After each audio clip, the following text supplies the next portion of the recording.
Assalamualaikum warahmatullahi wabarakatuh. Nama saya Ferry Ferdiansyah. Saya dari semester 3 kelas B. Di sini saya akan mereview jurnal pertemuan ke-14 dengan dosen pengampu Ibu Prof. Dr. Hajah Heni Nurhaini SMH beserta asisten dosennya Bapak Dr. Randy Aridhayandi SMH. Jurnal tentang ketiadaan daluarsa penuntutan dalam hukum pidana Islam dan pembaharuan hukum pidana di Indonesia oleh Muhammad Helmi.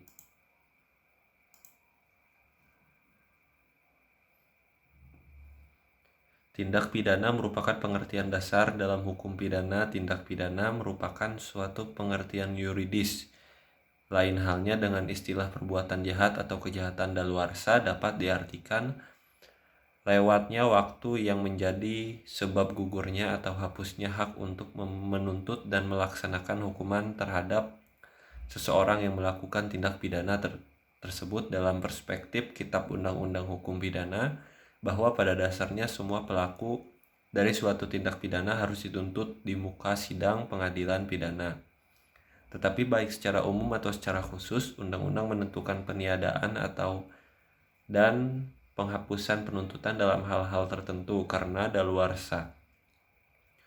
Daluarsa berdasarkan Kitab Undang-Undang Hukum Pidana yaitu menentukan pada kepastian hukum tentang putusan konstitusi bahwa daluarsa peninjauan kembali yang hanya satu kali dengan menentukan limitasi waktu dalam pengajuan upaya hukum biasa justru akan menimbulkan ketidakpastian hukum dan tindak pidana dalam mayoritas utama sependapat dengan tidak ada daluarsa penuntutan. Dengan demikian, ketiadaan daluarsa berdasarkan hukum pidana Islam menekankan pada keadilan dan kepastian.